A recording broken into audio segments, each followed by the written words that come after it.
Telangana state के कोने कोने से आए हुए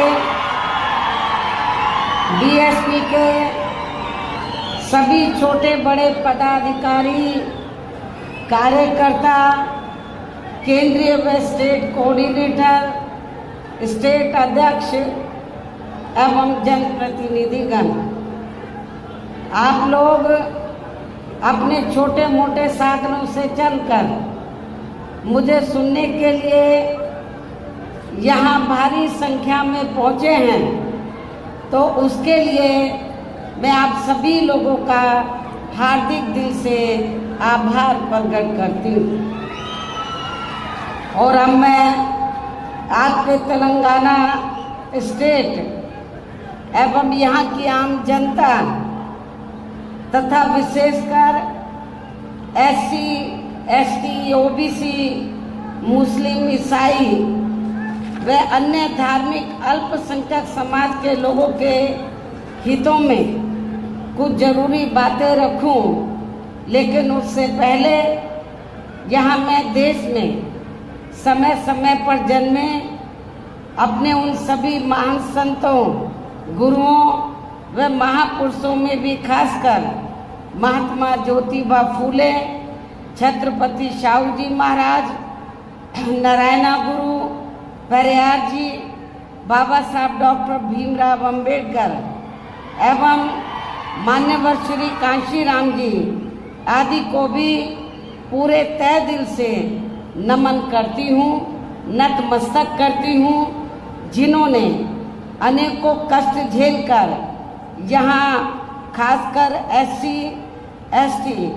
व अन्य उपेक्षित वर्गों के लोगों को अपने पैरों पर खड़ा करने के लिए हर संभव पूरा प्रयास किया है। और जिनसे प्रेरित होकर व जिनके बताए हुए रास्तों पर चलकर ही मैंने खुद भी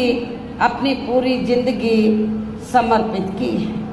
और अब मैं खासकर एससी, एसटी व ओबीसी वर्गों के लोगों को ये कहना चाहूँगी कि बाबा साहब डॉक्टर भीमराव अंबेडकर ने अपने अथक प्रयासों से इन वर्गों को भारतीय संविधान में आरक्षण संबंधी व अनेकों और कानूनी अधिकार तो जरूर दिला दिए हैं, लेकिन उनका इन सभी वर्गों के लोगों को अभी तक भी पूरा लाभ नहीं मिल पा रहा है, जिससे दुखी होकर ही फिर बाबा साहब डॉक्टर अंबेडकर ने केंद्र की कांग्रेसी सरकार से अपने केंद्रीय कानूनी मंत्री पद से इस्तीफा तक भी दे दिया था। और उसके बाद आप लोगों को ये मालूम है कि परम पूज्य बाबा साहब डॉक्टर अंबेडकर ने भारतीय संविधान में आरक्षण व अन्य और जरूरी कानूनी अधिकार आप लोगों को दिए, एससी, एसटी, ओबीसी वर्गों के लोगों को दिए। और खास तौर से ओबीसी वर्गों के लोगों के लिए भारतीय संविधान में आर्टिकल 340 की व्यवस्था करके तो उन्होंने ये प्रावधान किया कि देश में जो भी पहली सरकार बनती है वो कांग्रेस की बनी थी सेंट्रल में, तो उनकी जिम्मेवारी बनती है कि आर्टिकल 340 के तहत तो एससी, एसटी को छोड़कर जो अन्य पिछड़े वर्ग के लोग हैं, जिनकी शैक्षणिक, सामाजिक और आर्थिक स्थिति लगभग एससी, एसटी की तरह है, उनको भी शिक्षा, उनको भी जिंदगी के हर पहलू में आगे बढ़ने के लिए मौका मिलना चाहिए। और सरकारी नौकरियों में खासकर आरक्षण की सुविधा मिलनी चाहिए। बाबा साहब डॉक्टर अंबेडकर जब पहले कानून मंत्री बने, आज़ाद भारत की जब पहली सरकार बनी उसमें कानून मंत्री बने, तो बाबा साहब डॉक्टर अंबेडकर ने तो उस समय पंडित जवाहरलाल नेहरू एंड कंपनी के लोगों को, केंद्र की सरकार को ये कहा कि एससी, एसटी का जो रिजर्वेशन कोटा है वो समय से पूरा होना चाहिए। और इनके अलावा जो अन्य पिछड़े वर्ग के लोग हैं तो आप कमीशन बैठाएं, आर्टिकल 340 के तहत कमीशन बैठाकर जो जातियां छूट गई हैं उनको भी आरक्षण की सुविधा दें, उनको भी कानूनी अधिकार दें जिंदगी के हर पहलू में आगे बढ़ने के लिए। लेकिन कांग्रेस ने उस समय, केंद्र की सरकार ने, पंडित जवाहरलाल नेहरू ने बाबा साहब की बात नहीं मानी और जो उन्होंने आपको सरकारी नौकरियों में आरक्षण का कोटा दिया तो उसको भी पूरा नहीं किया और ना ही अति पिछड़े वर्ग के लोगों को आरक्षण की सुविधा दी और उसके लिए ना ही कोई कमीशन बैठाया। तो तब फिर बाबा साहब डॉक्टर अंबेडकर ने ये सोचकर अपने कानूनी मंत्री पद से इस्तीफा दे दिया कि जब मेरी बात नहीं मानी जा रही है, मैं अपने लोगों को कानूनी अधिकारों का फायदा नहीं दिला सकता हूं, तो मुझे इस पद पर बैठने का कोई नैतिक अधिकार नहीं है। उन्होंने कानूनी मंत्री पद से इस्तीफा दे दिया था और उसके बाद फिर भी अपने इन सभी वर्गों के लोगों को भाईचारे के आधार पर संगठित करने तथा केंद्र व राज्यों की भी राजनीतिक सत्ता की मास्टर चाबी इन्हें खुद अपने हाथों में लेने के लिए पूरे जी जान से लग गए थे। बाबा साहब डॉक्टर अंबेडकर इस्तीफा देने के बाद चुप नहीं बैठे थे। उन्होंने फिर ये फैसला लिया कि इन लोगों को मैं भाईचारे के आधार पर संगठित करूंगा और इनको इस लायक बनाऊंगा कि ये केंद्र और राज्यों में राजनीतिक सत्ता की मास्टर चाबी खुद अपने हाथों में लें और उसके जरिए जो कानूनी अधिकार मैंने दिए हैं उनका लाभ ये अपने लोगों को दें। लेकिन दुख की बात यह है, उनके ज़्यादा दिन, परम पूज्य बाबा साहब डॉक्टर भीमराव अंबेडकर के ज़्यादा दिन जीवित ना रहने की वजह से वे अपने इस मकसद में अपने जीते जी कामयाब नहीं हो सके। इतना ही नहीं बल्कि इनकी देहांत के बाद इन वर्गों में से स्वार्थी किस्म के लोगों की वजह से काफ़ी समय तक इनकी ये मूवमेंट आगे नहीं बढ़ सकी। किंतु इन वर्गों के लोगों को मान्यवर श्री कांशी राम जी का बहुत बहुत आभारी होना चाहिए, जिनके त्याग, तपस्या व अथक प्रयासों से फिर बाबा साहब डॉक्टर भीमराव अंबेडकर की ये मूवमेंट बामसेफ, DS4 व BSP के राजनीतिक मंच के जरिए काफ़ी कुछ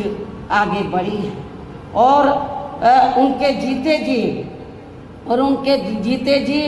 व देहांत के बाद भी मैं खुद भी पूरे जी जान से उनके इस मिशन को आगे बढ़ाने में पूरे जी जान से लगी हुई हूँ, जिसके तहत ही आबादी के हिसाब से देश के सबसे बड़े प्रदेश उत्तर प्रदेश में सर्व समाज में से खासकर गरीबों, दलितों, आदिवासियों, पिछड़े वर्गों, मुस्लिम व अन्य धार्मिक अल्पसंख्यक समाज के लोगों को भाईचारे के आधार पर संगठित करके फिर वहाँ मेरे नेतृत्व में हमारी पार्टी को, जो आबादी के हिसाब से देश का सबसे बड़ा प्रदेश है, फिर वहाँ मेरे नेतृत्व में हमारी पार्टी को 4 बार अपनी सरकार बनाने का मौका मिला और वहाँ हमारी पार्टी ने राजनीतिक सत्ता की मास्टर चाबी के जरिए इन वर्गों के लोगों को कानूनी अधिकारों का पूरा लाभ दिया है। उनके विकास व उत्थान के लिए अनेकों ठोस कदम उठाए गए। कानून व्यवस्था को सख्त करके उन्हें स्वाभिमान की जिंदगी बसर करने का भी मौका दिया गया है। खासकर यूपी में SC, ST व OBC वर्गों का सरकारी नौकरियों में विशेष अभियान चला के अधूरा पड़ा आरक्षण का कोटा पूरा किया गया। इनको व अन्य सभी समाज के गरीब एवं बेरोजगार लोगों को भी दूसरी पार्टियों की सरकारों की तरह उन्हें बेरोजगारी भत्ता न देकर सीधे तौर पर रोटी रोजी के साधन भी उपलब्ध कराए हैं। यहाँ मैं आपको ये बताना चाहती हूँ, एक फैशन सा बन गया है नौजवानों की वोट को लेने का। जब भी इलेक्शन होता है, या पार्लियामेंट का हो या असेंबली का हो। खासकर कांग्रेस पार्टी का हमेशा हर चुनाव में ये कहती हैं कि जब हमारी सरकार बन जाती है, कांग्रेस बोलती है जब कांग्रेस पावर में आ जाएगी तो जो नौजवान गरीब बेरोजगार लोग हैं तो उनको रोटी रोजी के साधन तो उपलब्ध नहीं करा पाएगी, लेकिन उनको बेरोजगारी भत्ता 2-3 हज़ार रुपये जरूर दे देगी। मैं समझती हूँ ये ठीक नहीं है। हमारी पार्टी इसमें भरोसा नहीं रखती है, इस सोच में, इस नीति में भरोसा नहीं रखती है। और हमने केवल कहानी करके दिखाया। और उत्तर प्रदेश में मैंने अपनी चारों हुकूमतों में वहाँ पे जो नौजवान गरीब लोग थे, बेरोजगार लोग थे, उनको बेरोजगारी भत्ता नहीं, बेरोजगारी भत्ता क्या 4-5 हज़ार रुपये दे दो, उससे क्या आपका घर का खर्चा चल पाएगा? मैं समझती हूँ नहीं चल पाएगा। तो हमारी सरकार ने वहाँ दूसरी पार्टियों की तरह बेरोजगारी भत्ता ना देकर गरीब और बेरोजगार लोगों को, नौजवानों को हमने बड़े पैमाने पर वहाँ रोटी रोजी के साधन उपलब्ध कराए। और इतना ही नहीं, जो वहाँ पर भूमिहीन गरीब लोग थे उनको खेती करने के लिए हमने 3-3 एकड़ के हिसाब से सरकारी फ्री जमीन दी थी। लेकिन आपके तेलंगाना स्टेट में मुझे मालूम हुआ, यहाँ के आपके तेलंगाना स्टेट के जो मुख्यमंत्री हैं श्री केसीआर के बारे में मुझे मालूम हुआ कि इन्होंने हमारी सरकार की नकल तो जरूर की यहाँ पर, लेकिन उसको ज़मीनी हकीकत में अमली जामा नहीं बनाया। इन्होंने कहा कि जो दलित वर्ग के लोग हैं या गरीब लोग हैं उनको 3-3 एकड़ हम खेती करने के लिए ज़मीन फ्री देंगे, लेकिन उन्होंने ऐसा नहीं किया। केवल कागजों में जरूर ज़मीन दे दी, लेकिन ज़मीनी हकीकत में, प्रैक्टिकल में आप लोगों को ज़मीन नहीं दी है। हमने उत्तर प्रदेश में सरकारी खर्चे से गरीब आवासहीनों के पक्के मकान बना कर दिए। जिनके पास अपने घर नहीं थे, सरकारी पैसे से हमने पक्के मकान बना कर दिए। और इतना ही नहीं, जो SC/ST वर्ग के लोग जिन्होंने बैंकों से कर्जा लिया हुआ था अपने छोटे मोटे काम के लिए और वो पैसा नहीं, कर्जा अदा नहीं कर पाए थे, हमने सरकार के पैसे से उनका कर्जा अदा किया, कर्जे से मुक्त उनको कराया हमने। ऐसे अनेकों और भी महत्वपूर्ण फैसले लिए गए जिससे इनकी काफ़ी हद तक आर्थिक स्थिति मजबूत हुई है। साथ ही डॉक्टर अंबेडकर ग्राम विकास योजना व मान्यवर श्री कांशीराम जी शहरी विकास योजना के तहत गांवों व शहरों में रहने वाले दलितों एवं अन्य उपेक्षित वर्गों के लोगों की बस्तियों को भी सभी जरूरी सुविधाओं से जोड़ा है, जिनकी जातिवादी सरकारों में चलते यहाँ हर स्तर पर काफ़ी ज़्यादा उपेक्षा की गई है। इनके अलावा सर्व समाज में से गरीबों, बेरोजगारों, मजदूरों, कर्मचारियों, किसानों, व्यापारियों व अन्य मेहनतकश लोगों के हितों में भी अनेकों ऐतिहासिक कार्य किए हैं, जिनकी काफ़ी कुछ जानकारी आपके स्टेट के लोगों को भी है, उन्हें मैं दोहराना नहीं चाहती हूँ। इतना ही नहीं, बल्कि हमारी पार्टी की रही सरकार ने विशेषकर दलित एवं अन्य उपेक्षित वर्गों में जन्मे अपने महान संतों, गुरुओं व महापुरुषों आदि को भी विभिन्न रूपों में पूरा आदर सम्मान दिया है। इनके सम्मान में नवनिर्मित जिलों के नाम रखे गए तथा जनहित की अनेकों योजनाएं भी शुरू की गई। इनके आदर सम्मान में ऐतिहासिक स्मारक, गार्डन, पार्क आदि बनाए गए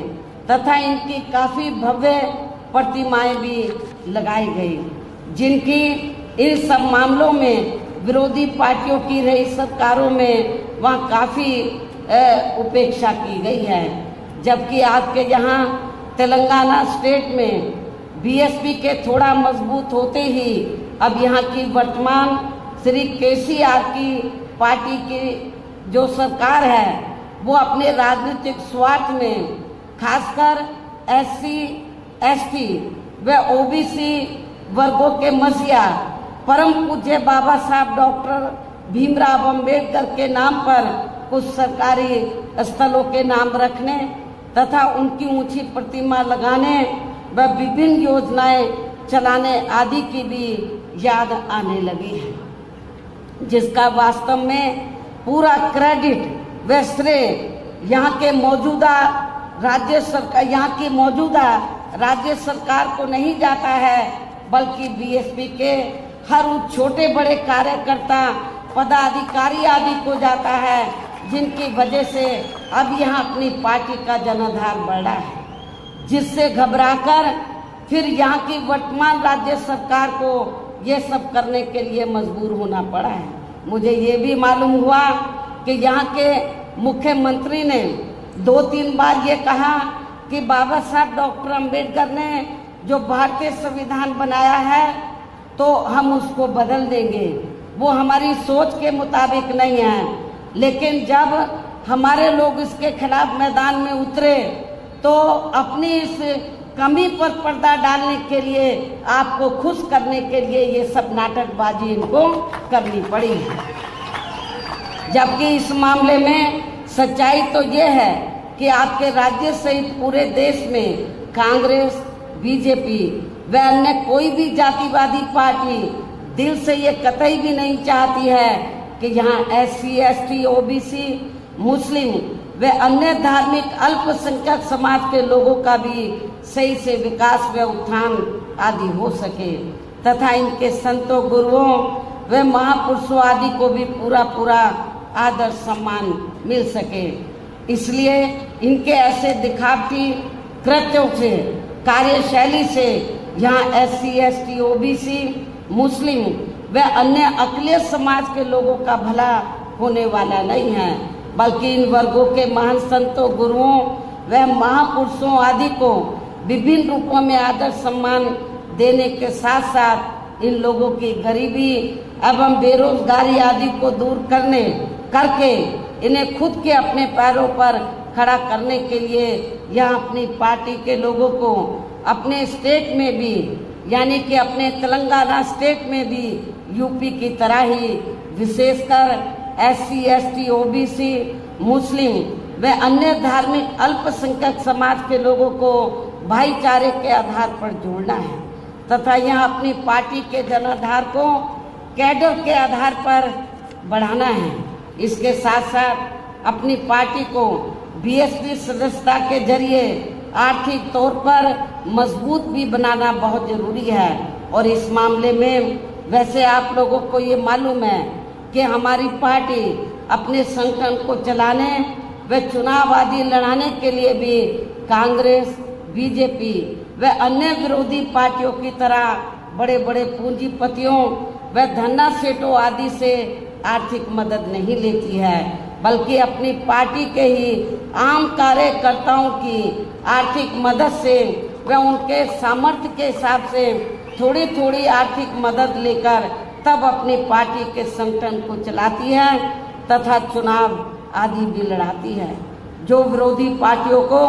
अच्छा नहीं लगता है। साथ ही BSP को कमजोर करने के लिए खासकर कांग्रेस, BJP व अन्य पार्टियों द्वारा आए दिन जो किस्म किस्म के हथकंडे अपनाए जा रहे हैं, तो उनसे भी अपनी पार्टी के लोगों को जरूर सावधान रहना है। और खासकर यहाँ की जो वर्तमान सरकार है उसके जो उससे भी जरूर आपको सावधान रहना है। और इस संबंध में सावधानी के तौर पर यहाँ मैं ये भी कहना चाहूँगी, देश के जिन जिन राज्यों में हमारी पार्टी मजबूत हो रही है, देश के जिन जिन राज्यों में हमारी पार्टी मजबूत हो रही है, तो वहाँ विरोधी पार्टियों ने पर्दे के पीछे से विशेषकर दलित व अन्य कमजोर वर्गों में से स्वार्थी किस्म के लोगों को इस्तेमाल करके तथा उनके जरिए अनेकों दलित एवं पिछड़े वर्ग के संगठन व छोटी छोटी पार्टियां भी काफ़ी बनवा दी गई हैं, ताकि चुनाव के दौरान वे अपने हिसाब से, यानी कि विरोधी पार्टियां अपने हिसाब से बीएसपी की मजबूत सीटों पर खासकर दलित, आदिवासी व अन्य पिछड़े वर्ग के उम्मीदवार उतारकर उनका वोट बांट सके, जिससे फिर हमारी पार्टी चुनाव में अपना उम्मीदवार ना जिता सके तथा फिर ये पार्टी यानी कि हमारी पार्टी सत्ता से दूर बनी रहे। एक ये भी षड्यंत्र विरोधी पार्टियों का चल रहा है और ये सब हमें आपके स्टेट में भी काफ़ी कुछ देखने के लिए मिल रहा है, जिससे आप लोगों को जरूर सचेत रहना है। अर्थात आपको अपना वोट कतई भी बांटना नहीं है, जबकि बीएसपी के खासकर दलित बेस वोट को तोड़ने के लिए अब सभी विरोधी पार्टियां इनके मसीहा परम पूज्य बाबा साहब डॉक्टर भीमराव अंबेडकर की जयंती एवं पुण्यतिथि पर किस्म किस्म के कार्यक्रम आदि करके खूब नाटक करती रहती हैं, जिनको यहाँ के जातिवादी लोग व उनकी पार्टियां उनके जीते जी बिल्कुल भी आगे बढ़ते हुए देखना नहीं चाहते थे। और खासकर देश की सबसे पुरानी पार्टी कांग्रेस पार्टी ने तो बाबा साहब डॉक्टर भीमराव अंबेडकर जी को, जिन्होंने देश का संविधान बनाया है, उनको भारत रत्न की उपाधि तक से भी सम्मानित नहीं किया था। आज़ादी के बाद कांग्रेस पार्टी लंबे अरसे तक सेंटर की सत्ता में रही। हमारे लोगों ने आंदोलन किया, मांग की कि बाबा साहब डॉक्टर अंबेडकर को भारत रत्न की उपाधि से सम्मानित किया जाए, लेकिन कांग्रेस ने आप लोगों की इस डिमांड को नहीं माना और कांग्रेस ने सत्ता में रहते हुए अपनी सत्ता में यानी कि कांग्रेस जब सेंटर में थी तो सत्ता में रहते हुए बाबा साहब को भारत रत्न की उपाधि से सम्मानित नहीं किया था। इतना ही नहीं बल्कि केंद्र में रही इसी कांग्रेस पार्टी की सरकार में ही पिछड़े वर्ग की आरक्षण से संबंधित मंडल कमीशन की रिपोर्ट आ गई थी, जिसे भी इनकी सरकार ने लागू नहीं किया था। तब फिर बीएसपी ने अपने अथक प्रयासों से केंद्र में रही श्री बीपी सिंह की सरकार से उनसे इसे ये कह के लागू करवाया था उस समय जब श्री बीपी सिंह की सरकार सेंटर में बनी, उनके नेतृत्व में, तो हमारी पार्टी के पहली बार कुछ मेंबर पार्लियामेंट जीत कर आए थे। खाता खुला था पार्लियामेंट में और मैं भी मेंबर पार्लियामेंट बनी थी, लोकसभा में मैं चुनकर आई थी। तो उस समय श्री बीपी सिंह ये चाहते थे कि मान्यवर श्री कांशीराम जी को उन्होंने कहा कि हम ये चाहते हैं कि आपकी पार्टी सरकार में शामिल हो और हम मायावती को जो आप चाहे हम बड़ी मिनिस्ट्री देने के लिए तैयार हैं। लेकिन हमने माननीय श्री कांशीराम जी ने श्री बीपी सिंह को ये कहा कि हमें आपके मंत्रालय कोई भी नहीं चाहिए, हमें केवल 2 काम चाहिए आपसे। एक तो बाबा साहब डॉक्टर अंबेडकर को भारत रत्न की उपाधि से आप सम्मानित कर दो और दूसरा जो मंडल कमीशन की रिपोर्ट जो कांग्रेस ने ठंडे बस्ते में डाली है उसको लागू कर दो, हमें आपका मंत्रालय नहीं चाहिए। श्री बीपी सिंह जी ने हमारे इस 2 बातों को माना, शर्तों को, और तभी फिर उनकी ही सरकार में बाबा साहब डॉक्टर भीमराव अंबेडकर को भी भारत रत्न की उपाधि से सम्मानित किया गया था। इसके साथ साथ कांग्रेस पार्टी ने इनको लोकसभा,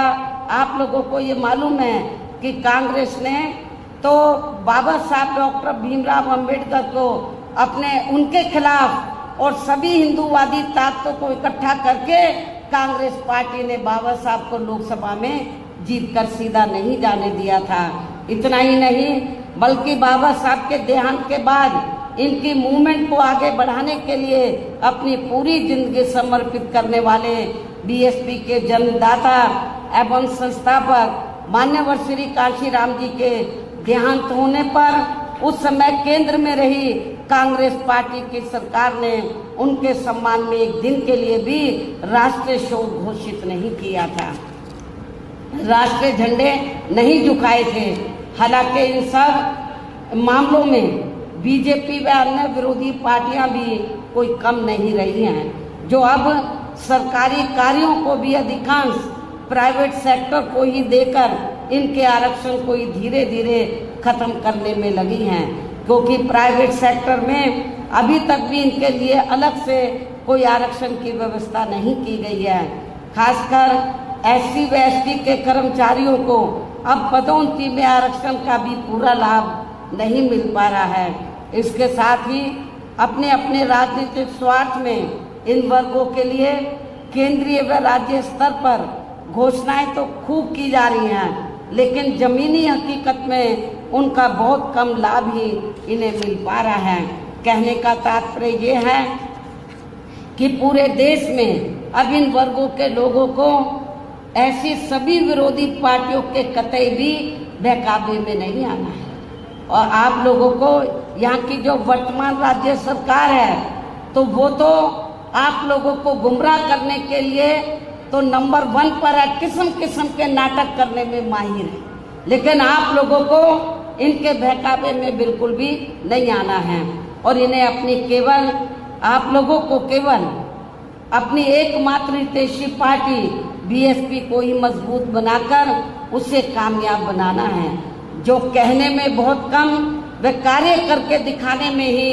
ज़्यादा विश्वास रखती है। अर्थात BSP की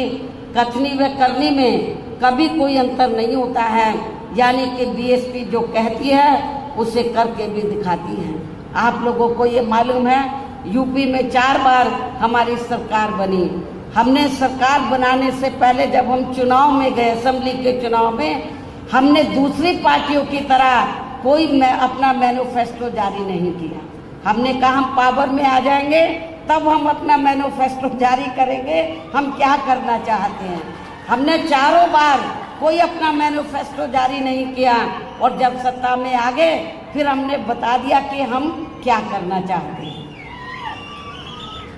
इन्हीं जरूरी बातों के साथ ही अब मैं आप लोगों से यही कहना चाहती हूँ कि यहाँ आपके तेलंगाना स्टेट में जब भी विधानसभा के आम चुनाव होते हैं, आप लोगों को मालूम है कुछ महीने का बाकी बचे हैं, तो तब फिर यहाँ आपको अपने स्टेट में भी अपनी पार्टी को सत्ता में लाने का हर संभव पूरा प्रयास करना है। लोग उसके बाद लोकसभा के आम चुनाव होंगे। लोकसभा आम चुनाव में भी आपको अपने प्रदेश से पार्टी के ज़्यादा से ज़्यादा सांसद जिता कर लाने हैं, मेंबर पार्लियामेंट जिता कर लाने हैं। वैसे आज आपकी ये जो भीड़ है और भीड़ के जोश को भी देखकर मुझे ऐसा जरूर लग रहा है कि इस बार आप लोग अपने प्रदेश से लोकसभा का आम चुनाव बाद में होगा, लेकिन लोकसभा आम चुनाव के साथ साथ विधानसभा जो पहले विधानसभा का आम चुनाव होगा, तो विधानसभा आम चुनाव में भी अपनी पार्टी का यहाँ बेहतर रिजल्ट जरूर लाएंगे तथा अपनी पार्टी की यहाँ हर हालत में जरूर सरकार बनाएंगे। यहाँ अपनी पार्टी की हर हालत में या जरूर सरकार बनाएंगे और सरकार बनने पर फिर यहाँ आपको पार्टी की ओर से मुख्यमंत्री हर मामले में काबिल व मिशनरी कार्यकर्ता को ही बनाया जाएगा। ये भी मैं आपको बताना चाहती हूँ। अर्थात फिर आपके स्टेट का आज मैं एडवांस में डिक्लेयर भी कर रही हूँ, आपको बता भी रही हूँ, घोषित भी कर रही हूँ। अर्थात जब हमें यह सरकार बनाने का मौका मिलता है तो फिर आपके स्टेट का मुख्यमंत्री यहाँ BSP के स्टेट अध्यक्ष श्री RS प्रवीण कुमार को ही बनाया जाएगा, जो अपनी IPS की बड़ी सरकारी नौकरी से इस्तीफा देकर व VRS लेकर अब पूरी मिशनरी भावना से यह अपनी पार्टी को मजबूत बनाने में लगे हैं। मुझे पूरा भरोसा है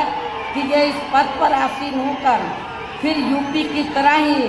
यहाँ अपने लोगों का हर स्तर पर प्राथमिकता के आधार पर पूरा ध्यान रखेंगे। इसके साथ ही ये यूपी की तरह ही यहाँ अपने संतों, गुरुओं व महापुरुषों आदि को भी पूरे दिल से आदर सम्मान देंगे। और इसके लिए आपके केंद्रीय स्टेट कोऑर्डिनेटर श्री राम जी गौतम भी मेरे दिशा निर्देशन में यहाँ के स्थानीय लोगों के साथ मिलकर अपनी पार्टी के जनाधार को बढ़ाने में व आर्थिक तौर पर मजबूती देने में भी पूरे जी जान से लगे हैं। मुझे ये मालूम है कि हमारे स्टेट के प्रेसिडेंट के साथ साथ यहाँ पर लोकल जो स्टेट कोऑर्डिनेटर हैं वो भी यहाँ पार्टी को मजबूत बनाने में पूरे जी जान से लगे हैं। उनसे भी मैं यहाँ कहना चाहूँगी कि वे यहाँ के स्टेट में होने वाले विधानसभा आम चुनाव, पहले विधानसभा का आम चुनाव होगा कुछ ही महीने में, यहाँ आपके स्टेट में होने वाले विधानसभा आम चुनाव व इसके बाद लोकसभा आम चुनाव में भी अपनी पार्टी का बेहतर रिजल्ट लाने में अपना पूरा योगदान देंगे। तन मन धन से पार्टी को मजबूत बनाएंगे। ये मेरी यहाँ के जो पार्टी के जो वरिष्ठ लोग हैं और हमारे केंद्रीय स्टेट कोऑर्डिनेटर हैं उनसे मेरी पुरजोर अपील है। आप सभी लोगों से, कार्यकर्ताओं से भी, सभी छोटे बड़े पदाधिकारियों से भी अपील है कि कोई भी काम कठिन नहीं होता है, लेकिन आपकी इच्छा शक्ति होनी चाहिए। आप ये तहिया कर लें कि हमें यहाँ के वर्तमान स्टेट गवर्नमेंट को हमें सत्ता से बाहर करना है। जो ये सपना देख रहे हैं कि हम बाबा साहब का संविधान बदल देंगे, आप लोगों को संविधान, आप लोगों को इस लायक उनको नहीं छोड़ना कि वो संविधान बदलने के लायक हो। उनको सत्ता से बाहर करके आप लोगों को सत्ता पर काबिज होना होगा। आपको मेहनत करनी होगी। यूपी में भी वहाँ के लोगों ने बहुत मेहनत की। आप लोगों को ये मैं बताना चाहती हूँ कि आप लोगों को लगता होगा कि यूपी में बीएसपी अब थोड़ा कमज़ोर क्यों हो रही है। बीएसपी कमज़ोर नहीं हो रही है। वहाँ पर जब तक उत्तर प्रदेश में बैलेट पेपर से चुनाव होता रहा, हमारी पार्टी का जनाधार आगे बराबर बढ़ा। और जब से चुनाव ईवीएम से हो रहा है तो समझ में नहीं आ रहा हमारा वोट कहाँ चला गया है। तो उसमें काफ़ी हेरा फेरी की है, धांधली ये की जाए। पहले कांग्रेस करती थी, अब बीजेपी कर रही है, स्थानीय पार्टी भी कर रही है। लेकिन जब ये लोग ईवीएम में धांधली करते हैं, कभी कभी धांधली करने वाले लोग जिनको ये इस्तेमाल करते हैं, कभी कभी उनका सिस्टम फेल भी हो सकता है। इसलिए आप लोगों को ठंडे होकर नहीं बैठना है। तो चाहिए ईवीएम से कराएं, कुछ भी करें, आप लोगों को हर प्रकार की तैयारी करके तो यहाँ पर अपनी सरकार बनाना बहुत ज़रूरी है। आप लोगों को मालूम है यहाँ की कुछ स्थानीय समस्याएं थी। जब आंध्र प्रदेश आपका पड़ोसी स्टेट है, तो जब ये तेलंगाना उसी का हिस्सा था, तो तेलंगाना के लोग ये स्ट्रगल कर रहे थे, इस क्षेत्र के लोग, कि उनका अलग से स्टेट बनना चाहिए। बहुजन समाज पार्टी पहली पार्टी थी जिसने पार्लियामेंट में पूरी दमदारी से आवाज़ उठाई और ये कहा कि तेलंगाना अलग से स्टेट बनना चाहिए। और इसके समर्थन में हमने पूरी तैयारी के साथ जब बिल आया तो हमने पूरा सपोर्ट किया, उसके समर्थन में वोट दिया। इसलिए मैं आपको ये कहना चाहती हूँ कि आज के तेलंगाना में जो वीकर सेक्शन के लोग हैं, दलित, आदिवासी, पिछड़े वर्ग के लोग बड़ी तादाद में हैं। आदिवासी लोगों की हालत काफ़ी ज़्यादा खराब है, दलितों की भी हालत काफ़ी ज़्यादा खराब है, पिछड़ों की भी। नौजवान लोग इधर बेरोजगार है। यहाँ पर भर्ती होती है, धांधली होती है, भर्ती में घपला होता है। और जब लोग आवाज़ उठाते हैं तो उनकी आवाज़ को दबाने का पूरा प्रयास किया जाता है। हमारे लोग जब मैदान में आते हैं, स्ट्रगल करते हैं, तब ये जांच बिठाते हैं। ये लोग नहीं चाहते कि आप लोगों को रोटी रोजी के साधन मिले। आप लोगों की जो अन्य स्थानीय समस्याएं हैं उनका समाधान हो, ये लोग बिल्कुल नहीं चाहते हैं। चाहे कांग्रेस हो, बीजेपी हो या यहाँ की स्थानीय पार्टियां हो, वो बिल्कुल नहीं चाहती हैं कि यहाँ पर जो दबे कुचले लोग हैं, वीकर सेक्शन के लोग हैं, अपने पैरों पर खड़े हों। तो मेरी आप लोगों से यही अपील है कि आप लोग यदि चाहते हैं मान सम्मान की ज़िंदगी बसर करना, स्वाभिमान की जिंदगी बसर करना, अपने पैरों पे खड़ा होना चाहते हैं, अपने संतों, गुरुओं और महापुरुषों को यूपी की तरह आदर सम्मान देना चाहते हैं। आप लोग जुर्म जाति से निजात पाना चाहते हैं। कितना बुरा हाल है अपने लोगों का। एक IAS ऑफिसर जाके बिहार में नौकरी करता है, उसकी हत्या कर दी जाती है और उसके बाद जो हत्या में शामिल होता है वहाँ के वर्तमान राज्य सरकार उसको रिहा कर देती है, लेकिन यहाँ का आपका मुख्यमंत्री चुप रहता है और कुछ आवाज़ नहीं उठाता है। BSP ने इसके खिलाफ आवाज़ उठाई। ये गलत हो रहा है। लेकिन यूपी में हमने जो दबे कुचले लोग थे, जो पिछड़े वर्ग के लोग थे, उनको पूरा न्याय दिया, उनके ऊपर जुर्म जाति नहीं होने दी। हालांकि हमने जो फैसले लिए, दूसरी पार्टियां उसकी नकल करने की पूरी कोशिश में लगी रहती है, लेकिन वो जातिवादी मानसिकता होने की वजह से उनकी नीयत साफ नहीं है, इसलिए वो लोग उसका फ़ायदा आप लोगों को नहीं दे पा रहे हैं। तो मेरी आप लोगों से फिर पुरजोर अपील है कि कुछ ही महीनों में असेंबली का चुनाव होगा। आप लोग चुनाव से पहले अपने संगठन को मजबूत करें, पार्टी के जनाधार को बढ़ाएं, खास तौर से वीकर सेक्शन में, माइनॉरिटीज़ में, और जो अपर कास्ट में से गरीब लोग हैं, मेहनत कश लोग हैं, उनको भी तैयार करें, सर्व समाज को जोड़ें, बहुत बड़ी ताकत बनाएं, जनाधार को बढ़ाएं, और ताकि आप लोगों की अपनी सरकार बने। इसी उम्मीद के साथ अब मैं आप लोगों का और ज़्यादा समय न लेते हुए आप लोगों से यही रजा लेती हूँ। जय भीम, जय भारत।